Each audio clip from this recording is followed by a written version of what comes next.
warahmatullahi wabarakatuh. Halo sahabat pendidik, senang sekali saya Nur Laila dapat berjumpa dengan sahabat pendidik semuanya dalam program Bisik Sepekan, bincang asik seputar pendidikan. Bagaimana kabarnya Bapak dan Ibu semuanya? Semoga tetap sehat ya dan selalu berinovasi demi pendidikan Indonesia yang lebih cemerlang. Saat ini telah hadir bersama kami di sini seorang guru yang hebat, yang luar biasa, Bu Komariah dari SMP 20 Samarinda. Bagaimana kabarnya Bu Kom? Alhamdulillah baik. Gimana Mbak? Alhamdulillah baik juga Bu Kom, semakin bersemangat ya bertemu dengan Bu Komariah sekarang. Boleh saya panggil Bu Kom ya biar Ya, lebih akrab seperti itu. Ya. Baik, Bu Kom ini adalah guru di SMP 20 Samarinda. Bisa dijelaskan nggak SMP 20 itu di mana sih Bu? Ya, untuk rekan-rekan yang mungkin belum tahu ya di mana saya mengajar selama ini. Jadi SMP Negeri 20 Samarinda itu di Jalan Nahkoda, Kelurahan Bubuan, Kecamatan Palaran. Jadi untuk rekan-rekan semua yang kepingin mampir ke SMP Negeri 20, silahkan. Oke, di SMP 20 di Bukuan ya Bu. Bukuan, Cukup ya. jauh kalau dilihat dari pusat kota Samarinda. Tapi luar biasa pengabdiannya Bu Komariah. Sudah berapa lama di SMP 20 Bu? Kebetulan saya masuk di SMP Negeri 20 itu tahun 1999 sampai sekarang. Ya, kalau dihitung-hitung itu sekitar 23 tahun yang lalu. 23 Ya, tahun. iya, 23 Oke. tahun. Jadi saat itu ada yang namanya guru kontrak. Ya, itu yang mengadakan itu dari pusat ya. Jadi tujuan dari guru kontrak itu untuk menyekolahkan Bapak Ibu guru untuk mengambil S1. Nah, kebetulan saat itu saya lulus tanggal 27 September, kemudian tanggal 3 Oktober di tahun 1999 saya ditempatkan di SMP Negeri 20. Kemudian guru kontrak saat itu sampai tahun 2002. Nah, selanjutnya 2002. Iya. Oke, sejak 2002 selanjutnya? dari 2002 sampai 2012 saya mengabdi di situ sebagai guru honor. Nah, perjalanan saya mengajar di SMP Negeri 20 itu enggak sesuai dengan harapan saya awal, Mbak. Misalnya gini, saya kan lulusan pendidikan biologi ya. Oke. Waktu awal saya mengajar, karena memang guru kontrak ini kan untuk menggantikan Bapak Ibu guru yang ingin melanjutkan pendidikan. Nah, otomatis kan yang melanjutkan pendidikan kan tidak hanya lulusan atau Bapak Ibu guru IPA. Ya. Ada IPS, ada ilmu lingkungan, ada matematika, kemudian ada prakarya. Dan Ibu mengajar mata pelajaran itu semua? Iya, Luar biasa. iya. Jadi yang saya lakukan adalah kalau saya menolak ini sudah tugas saya. Oke. Jadi saya belajar dan belajar dan belajar. Tadi Ibu sampaikan dari 2002 sampai 2012 Ibu jadi honor. 10 tahun, Bu. Ya, honor. Kalau ditambah dengan guru kontrak itu 15 tahun. 15 tahun. 15 tahun saya mengajar. Lalu di tahun 2013 Ya, kebetulan saat itu ada K2. K2, oke. Ya, K2. Jadi kita diberi kesempatan untuk ujian saat itu, tes untuk menjadi ASN. Jadi yang saya lakukan saat itu belajar. Nah, kebetulan tahun 2013 itu ada tes. Kemudian tahun 2014 saya dinyatakan lulus, alhamdulillah. Alhamdulillah. 2015 itu kami menerima SK. Oke, baru 8 tahun kalau sekarang 2023 berarti baru 8 tahun dari sekian puluh tahun Ibu mengabdi, baru 8 tahun diangkat jadi pegawai negeri, seperti itu ya Bu? Iya, 15 tahun saya honor. Tapi saya tidak pernah berkecil hati. Karena kita sama Guru, benar. Iya, Benar. tugas kita mengajar dan mendidik anak-anak. Apapun Apapun. profesi, apapun ininya ya, saat statusnya ya, mau honorer atau pegawai negeri Iya, gitu ya. Iya. Saya tidak malu mengakui bahwa saya guru honor Oke. saat itu. Kenapa Bu? Karena memang itulah pilihan saya. Saya kepengen jadi guru, apapun itu status saya, walaupun saya itu negeri atau ASN, saya jalani dengan ikhlas. Ya, walaupun saya mengajar IPS, mengajar IPA, saat itu IPA juga baru saya mengajar IPA itu. Baru. Matematika itu saya ngajar hampir 6 tahun. Mungkin ada beberapa murid saya mungkin heran ya, Bu kok bisa ngajar matematika. Apa yang bisa lakukan saat itu? Saya punya bapak kepala sekolah yang luar biasa. Jadi saya sebelum mengajar itu saya diberi kesempatan untuk, Bu, apa yang mau diajarkan untuk matematika? Oh, jadi kepala sekolahnya yang ini beliau ya. Beliaunya yang mengajari saya untuk mengajar matematika. Bahkan tulisan untuk membuat soal pun saat itu, Ibu ini titiknya kebanyakan. Kalau membuat soal itu titik ya 4, Bu. Jangan banyak, jangan panjang-panjang. Oke. Ya, berarti kepala sekolah juga support ibu ya, walaupun sebenarnya bukan bidang ibu yang diajarkan. Iya, betul. Seperti itu ya. Iya. Oke, bagi Bapak Ibu yang dulu pernah jadi muridnya Bu Kom atau alumni dari SMP 20 atau mungkin saat ini masih jadi siswa dari Bu Kom, boleh menuliskan komentar pengalaman Bapak Ibu atau adik-adik, saudara-saudara ya yang pernah diajar sama Bu Kom ya. Silahkan, jangan lupa untuk memberikan komentar. Nah, Bu Kom selama 23 tahun mengajar dengan dinamika yang luar biasa, pergantian kurikulum. Pasti banyak dong Bu yang Ibu lewati. Ada nggak pengalaman yang sampai saat ini yang berkesan, yang sampai saat ini tuh Ibu ingat? Banyak sekali yang sangat berkesan. Jadi sebelum tahun 2019, saya ini guru yang tradisional. Tradisional? Guru seperti apa yang tradisional itu? Tradisional itu artinya saya mengajar itu membawa buku paket. Oke. Membawa buku yang besar itu, buku besar pokoknya isinya itu RPP yang saya tulis tangan. Oke. Kemudian daftar nilai dan sebagainya. Betul-betul tradisional. Saya termasuk guru yang takut dengan teknologi.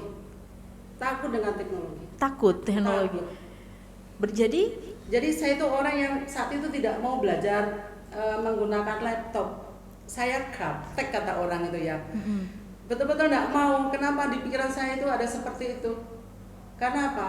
Laptop itu dulu ya, saya pernah ada orang yang mengatakan ke saya begini, Bu, laptop itu barang mahal, komputer itu barang mahal, jadi tidak boleh sembarangan orang bisa memegang. Karena nanti kalau rusak, biaya perbaikannya itu lebih mahal dibandingkan dengan beli yang baru. Saat itu jadi di kepala saya itu, laptop itu mahal. Nah, ada satu kesempatan saya diberi kesempatan untuk menjadi GI saat itu. Bayangkan dengan Bu Kom yang tidak buka laptop aja tidak bisa, dipanggil oleh Dinas Pendidikan saat itu. Alhamdulillah. Saya berterima kasih dengan Ibu Ainun. Saya nyebutkan nama ya. Boleh. Beliaulah yang memberi motivasi saya. Bu, perhatikan video.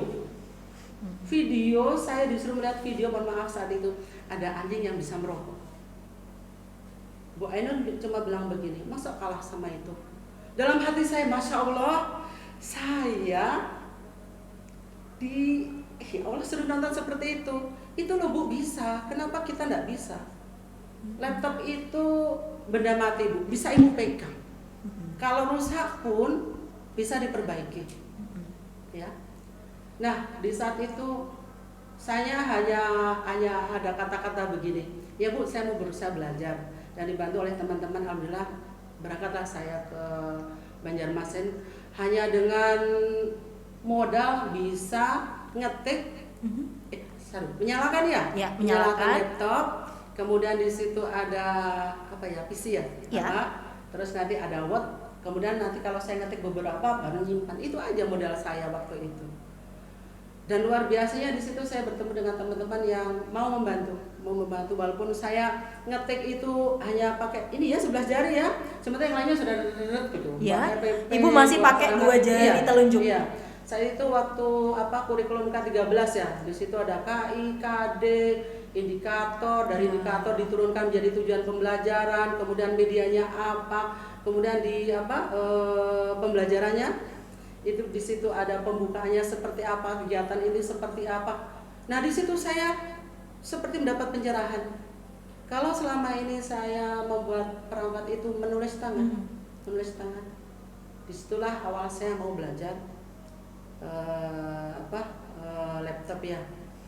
Nah, saat itu saya terapkan ke siswa saya, tapi sebelum punya itu ya, saya sedih saya kalau ingat ya. Saya seorang guru yang sering sekali merasa bahwa saya ini sumber segalanya buat murid saya. Pusat Iya, belajar. pusat belajar. Murid harus mengikuti apa mau saya. Murid harus patuh dengan saya.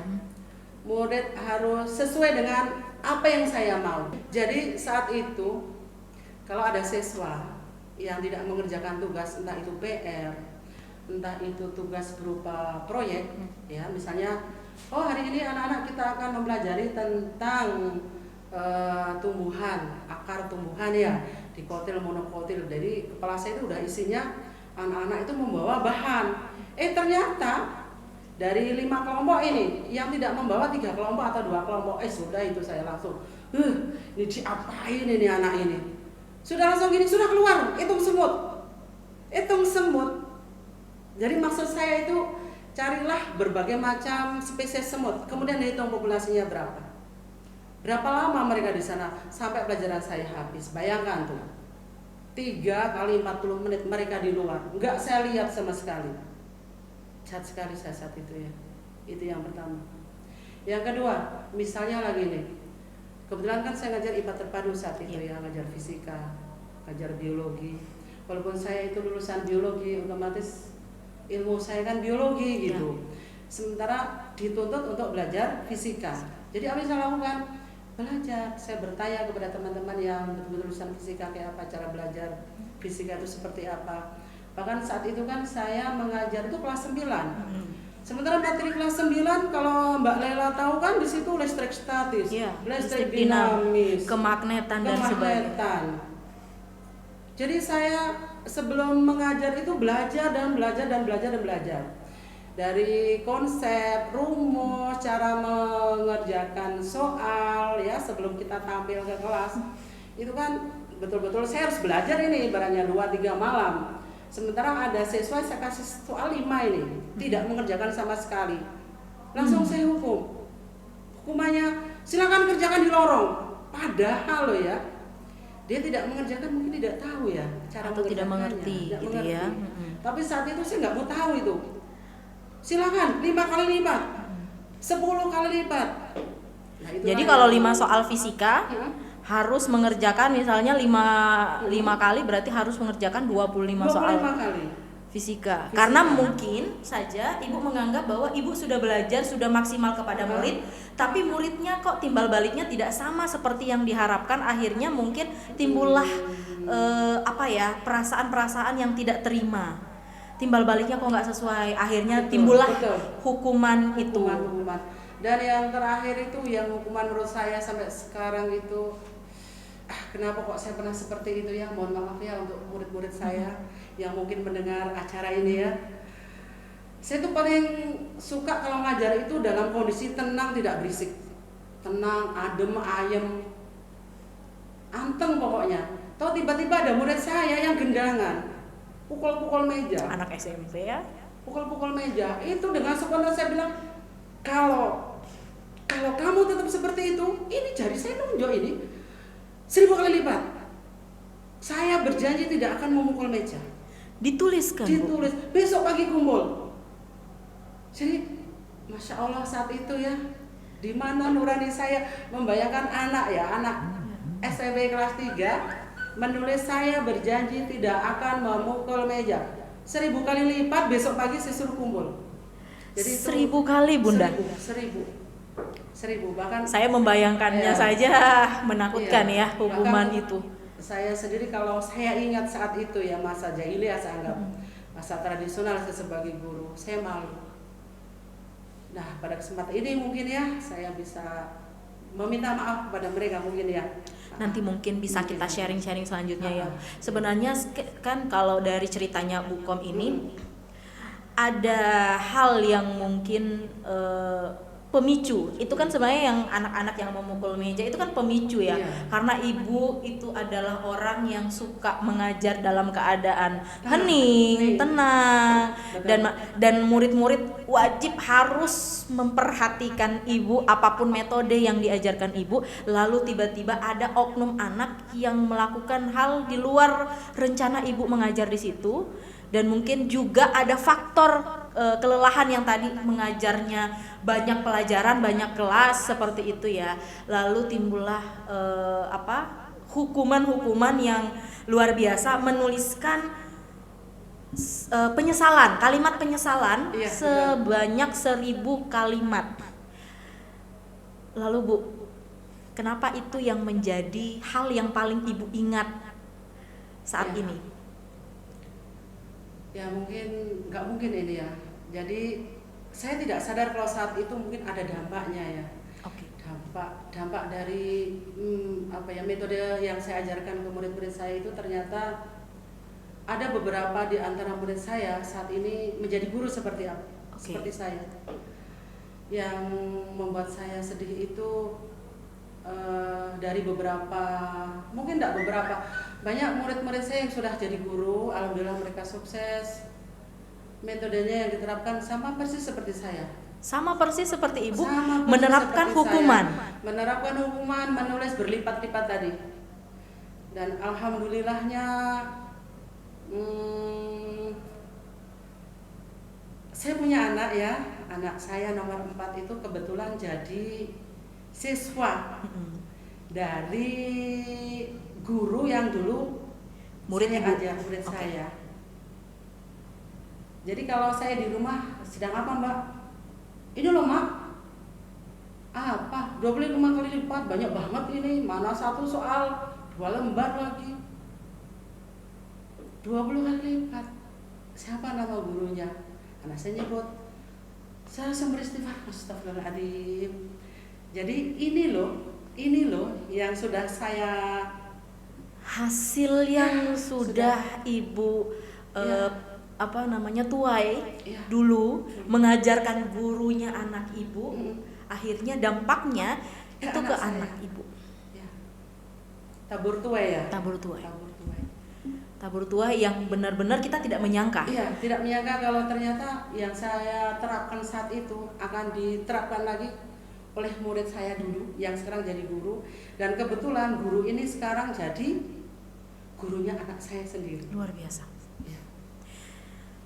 Apa ya perasaannya Ibu setelah tahu bahwa metode saya ini dilaksanakan, dan merasa istighfar itu kan artinya ada sesuatu yang salah. Ada sesuatu yang salah. Ya. Jadi tapi kalau misalnya berbicara tentang ini ya Bu, hasil tuai tadi, apakah menurut Ibu itu baik? Sangat tidak baik. Sangat tidak baik. Padahal itu dicontoh loh oleh murid Ibu. Sangat tidak baik. Kenapa tidak baik? Apa sih dapatnya? Cuma dapat capek dan rasa, mohon maaf, dongkol ya. Dongkol. Saya bertanya kepada anak saya, apa Mbak rasanya? Ih sebel banget, nah apa sih kayak gini, ini dapat apa sih? Nah saya membayangkan tujuannya apa ya? Iya, menurut saya dulu juga seperti itu, cuma saya tidak menyadari. Lalu setelah dapat fenomena itu atau hal tersebut seperti itu Bu, kalau sekarang nih Bu Kom, apakah masih menerapkan hukuman seperti itu? Tidak. Saya ingin mengajar itu yang apa mau murid, bukan mau saya. Sekarang apa mau murid. Jadi saya kalau di akhir pembelajaran, nah kita bisa belajar ya, masih ketemu dengan saya ya. Iya Bu, kita pakai apa ya, metode apa ya. Dan saya punya prinsip belajar itu harus bahagia. Belajar itu harus bahagia. Iya, saya punya prinsip sekarang, belajar itu harus bahagia. Baik gurunya maupun muridnya. Iya, jadi saya selalu mengawali pembelajaran dengan anak-anak, apakah hari ini ada yang sedih? Kalau nggak ada aja berarti bahagia. Alhamdulillah, berarti kalian sekarang bahagia ya. Tapi saya kadang kurang yakin, apakah benar kalian bahagia hari ini? Bahagia Bu. Baru saya akan melanjutkan pembelajaran, akan memulai pembelajaran. Kalau masih ada beberapa siswa yang mukanya itu masih cemberut dan sebagainya, akan saya datangi. Nah, ada apa? Bu, saya belum mengerjakan tugas loh. Wah, sudahlah, nanti kita bahas. Oke. Baru nanti saya akan mengawali pembelajaran seperti biasa. Oke. Ya. Bu Kom. Ya. Peralihan dari hukuman tadi ke pembelajaran yang saya anggap ini adalah pembelajaran yang berpihak pada murid ya. Iya. Artinya berproses, berpusat kepada murid. Itu kan pasti ada sebabnya. Ya. Selain dari tadi fenomena anak ibu yang diajari oleh murid sebelumnya ya, yang jadi gurunya sekarang, apakah yang menjadi alasan ibu bisa mengubah atau memberi memutuskan untuk berhenti menggunakan hukuman? Ikut guru penggerak. Ikut guru penggerak, Bun. Iya, ikutlah guru penggerak. Mohon maaf nih Bun ya, kalau saya boleh bertanya nih. Apa sih yang membuat ibu mengikuti sebuah program baru dari Kemendikbud yang maksud saya gini, di usia ibu ini, Betul. gitu ya. Kalau tadi berbicara tentang minimnya kemampuan menggunakan IT seperti itu ya, dan di saat rekan-rekan yang di luar sana di usia ibu itu malah menghindari program yang seleksinya panjang, terus pendidikan atau proses pendidikannya juga relatif panjang. Apa Bu? Cuma satu, saat itu saya kepingin mempelajari IT. Saya kepingin tahu apa sih isinya laptop itu, apa sih isinya di luar sana yang kita peroleh dengan menggunakan internet. Pikir saya begitu aja saat itu. Karena kalau ikut guru penggerak, bayangan saya saat itu pasti banyak menggunakan laptop. Iya, benar. Ya. Karena 70% kita belajar itu lewat LMS. Ya, Ya. betul. Dan pada saat itu karena ada rasa di hati itu gini. Saya selalu memberi tugas kepada anak-anak itu, Nana buat video ya. Misalnya ini bioteknologi membuat tempe. Mereka membuat video cara membuat, kemudian hasilnya seperti apa, kemudian dikirim ke saya. Lah, sementara saya buat video saya nggak ngerti saat itu saya. Saya apa sih buat video itu? Itu yang pertama. Yang kedua, anak-anak saya beri tugas untuk membuat makalah. Ya.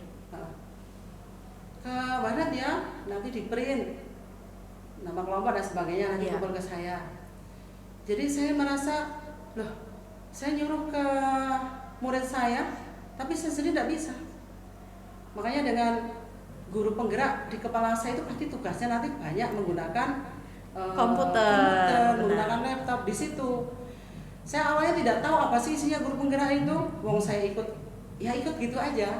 Pas buka SIM PKB ada guru penggerak, ikut pasti ini isinya tentang tugas-tugas yang pakai laptop. Itu aja mikir saat itu saya. Guru penggerak angkatan 2. Angkatan 2. Jadi Bu Komaria ini adalah alumni atau guru penggerak Angkatan 2 Kota Samarinda atau angkatan pertama di Kota Samarinda ya. Betul. Baik. Apa yang Ibu pelajari di guru penggerak sehingga dapat mengubah cara pandang Ibu dari, mohon maaf, guru yang tradisional beralih ke guru yang inovatif, kreatif, bahkan juga yang tadi Ibu ceritakan guru yang berpihak pada murid. Ya, betul. Jadi di situ ada modul pertama itu filosofi Ki Hajar Dewantara. Filosofi Ki Hajar Dewantara, Bapak Pendidikan. Bapak Pendidikan. Di saat itu ya namanya saya yang nggak gaptek teknologi begitu. Di situ kayak apa sih beliau zaman dulu memperlakukan murid ya. Murid itu tidak sekedar kamu harus ikuti saya, tapi kita harus tahu karakter murid. Kalau dulu saya ada siswa yang tidak mengerjakan tugas, tidak mau tahu. Dari belajar dari filosofi Ki Hajar Dewantara itu kita harus ngomong ya, among. Murid itu among. Benar. Kita pamong ya. Benar. Mereka among ya. Kita harus anggaplah mereka seperti anak kita. Jadi saya selalu menganggap bahwa saya punya anak 5. Itu anak kandung saya. Kenapa saya tidak menerapkan ke siswa-siswa saya? seandainya itu anak saya diperlakukan tidak baik oleh gurunya, apa yang dirasa anak saya nanti disampaikan saya, pasti saya akan sakit. Ya. Nah dari situlah saya belajar menghargai siswa, bertanya kepada siswa, kesulitanmu apa, maumu apa, dari situ. Kemudian kalau saya memberi tugas kepada siswa, kalau dulu saya tidak mau melakukan dulu. Ya. Bayangkan kalau saat itu mungkin sudah ada guru penggerak ya, saya tidak akan membuat tulisan, menghukum murid saya dengan tulisan 1000 kali lipat. Karena saya tidak pernah menulis 1000 kali lipat. Bu Komaria saja tidak pernah menuliskan kalimat penyesalan dengan 1000 kalimat, tapi muridnya diminta untuk menuliskan itu, dan membuat ibu merasa bahwa itu kesalahan. Itu yang harus diubah. Dan salah satu momen yang membantu ibu mengubah cara pandang itu adalah ikut guru penggerak. Di situ saya belajar dari teman-teman guru SD, guru TK yang luar biasa. Di bayangan saya, murid SMP itu kan sudah pintar baca tulis ya. Mereka saya tinggal ngajar, silakan buka buku halaman sekian, baca, kerjakan tugas. Sementara saya belajar dari ibu-ibu PAUD, ibu-ibu TK yang luar biasa, kesabaran beliau itulah yang saya ambil. Kemudian saya belajar dari guru-guru SD, gimana mereka memperlakukan siswa, mereka berbagi pengalaman dengan saya berterima kasih. Kemudian dari teman-teman saya sama SMP, gimana cara membuat soal. Kalau saya selama ini membuat soal tulis tangan, saya belajar dari beliau itu cara membuat soal yang baik itu seperti apa. Kemudian di guru penggerak juga saya selama ini RPP itu saya selalu mohon maaf, ambil aja di internet, ganti nama sekolah, itu bukan rahasia ya. Saya rasanya malu sekali. Tapi alhamdulillah setelah ikut guru penggerak kita diajari tentang RPP berdiferensiasi. Disitulah saya dapat sesuatu yang luar biasa. Saya berusaha untuk membuat perangkat mengajar saya sendiri, gimana saya memperlakukan siswa, bahwa semua siswa itu tidak sama ternyata. Saya dulu selalu menyamakan bahwa siswa itu sama semua, ternyata tidak. Mereka punya latar belakang yang berbeda, kemampuan berbeda, daya tangkap berbeda, dan saya juga harus menghargai itu. Saya harus bisa menghargai satu-satu siswa saya. Benar. Sehingga saya yang tadinya ya Allah sudahlah, saya akan betul-betul akan mengemong mereka, ya. Karena saya yakin mereka sekolah itu betul-betul menyerahkan jiwa raganya kepada kita, kepada gurunya. Dan saya juga sebagai guru juga harus menerima mereka sepenuh hati. Seperti itu. Berharap dan mimpi juga nanti anak-anak ibu dididik sama guru-guru yang punya pemikiran seperti tadi Bu Kom sampaikan, ya. Tadi setelah kita mendengar cerita-cerita yang inspiratif ya dari Bu Komaria ini, saya merasa bahwa ternyata kita tidak bicara tentang guru penggerak saja ya Bunda ya. Tapi semua jenis peningkatan kompetensi guru, apapun jenisnya, apapun bentuknya, coba diikuti. Ada hal-hal baik yang mungkin kurang kita di sekolah akan tertutupi nanti setelah kita mengikuti kegiatan tersebut ya. Salah satunya dari pengalamannya Bu Kom setelah ikut guru penggerak, akhirnya mengubah cara pandang beliau terkait dengan memandang murid seperti apa sesuai dengan filosofi pendidikan Ki Hajar Dewantara. Baik, Bunda, kalau misalnya saat ini murid-muridnya Ibu menonton tayangan ini, apa yang ingin Ibu sampaikan kepada mereka? Silakan. Satu kata, permohonan maaf. Maafkan Ibu yang selama ini mengajar memberatkan kalian. Tugas-tugas Ibu memberatkan kalian. Tapi Ibu yakin dimanapun kalian berada akan selalu ingat dengan saya. Bu Kom 1000 kali lipat. Bu Kom keluar hitung semut. Bukom yang akan datang tidak seperti itu lagi anak-anak. Yang sekarang sudah menjadi guru, tolong jangan dipakai metode saya. Karena bekasnya di sini sakit sekali. Mungkin itu ya. Hanya permintaan maaf untuk mereka. Permintaan maaf ya. Permintaan maaf setulus-tulusnya dari saya. Dan pesan kepada anak-anak yang sudah jadi guru ya, jangan menerapkan hal yang lalu.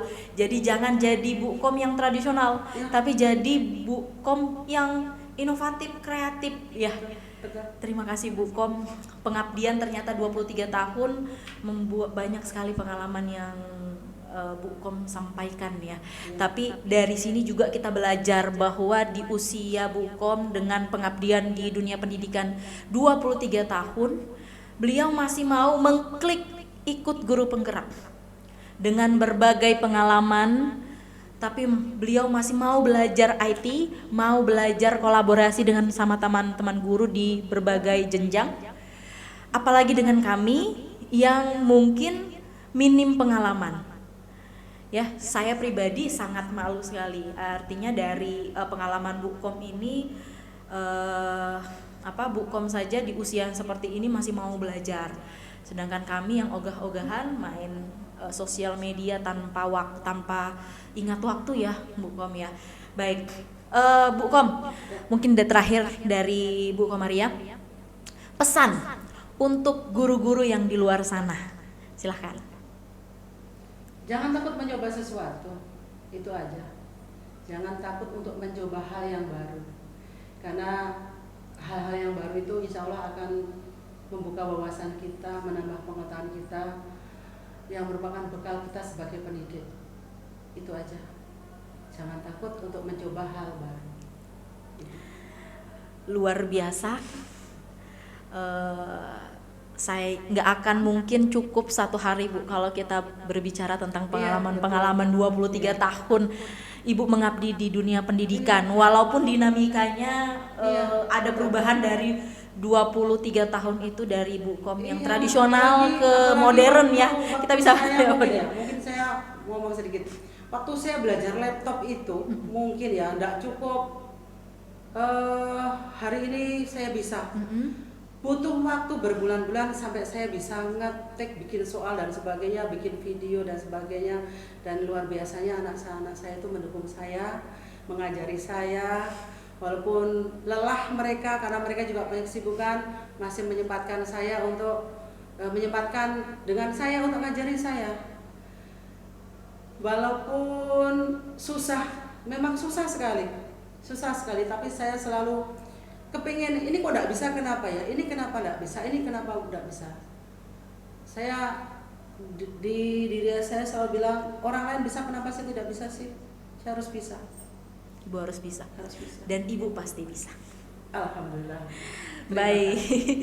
Terima kasih Bu Komaria, apresiasi yang luar biasa kita sampaikan kepada Bu Komaria, guru pengabdian 23 tahun dengan 8 tahun pegawai negeri, sisanya honorer. Luar biasa. Semoga ini jadi amal jariah ya bagi Ibu dan keluarga. Baik, sekian dari perbincangan kita pada sesi kali ini. Close statement dari saya, Ki Hajar Dewantara pernah mengatakan bahwa pengaruh pengajaran itu adalah memerdekakan manusia. Atas hidupnya lahir, sedangkan merdekanya hidup batin terdapat pada pendidikan. Dan tentunya pendidikan itu pasti salah satunya adalah guru. Saya dan Bu Komaria undur diri, mohon maaf atas kesalahan kata. Sampai jumpa pada video-video selanjutnya pada program Bisik Sepekan, bincang asik seputar pendidikan. Assalamualaikum warahmatullahi wabarakatuh.